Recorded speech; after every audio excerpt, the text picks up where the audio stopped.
السلام عليكم، كي دايرين؟ لاباس عليكم؟ كنتمنى تكونوا بالف خير ان شاء الله يا ربي. اليوم حبيت نشارك معكم بعض المنتوجات اللي خديتها من تيمو.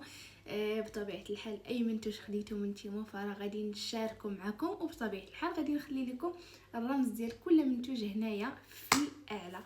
اول حاجه بغيتها نشاركها معكم هي هادي، خديتها ليانيس ولدي، الصراحه عجبتني حمقاتني البنات.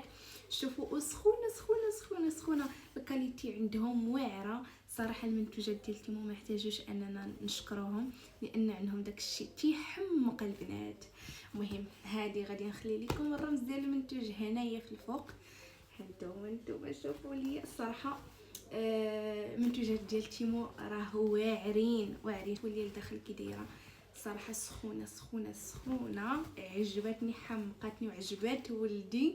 وغادي نخلي لكم الرمز المنتوج هنايا في الاعلى، ومن بعد غادي نشارك معاكم حتى هذه خديتها لولدي يانيس، حتى هي عجباتني والصراحه سخونه، الكاليتي عندهم زوينه. شوفوا لي ها، تتحمق البنات، تتحمق. شوفوا راه سخونه صراحه. المنتوجات ديال تيمو راهم واعرين. غادي نخلي لكم الرمز المنتوج هنايا في الاعلى البنات.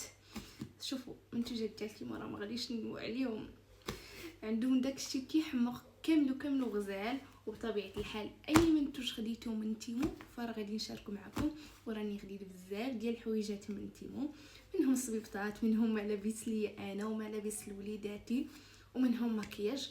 فغادي نشارك معكم اي منتوج خديتو من تيمو.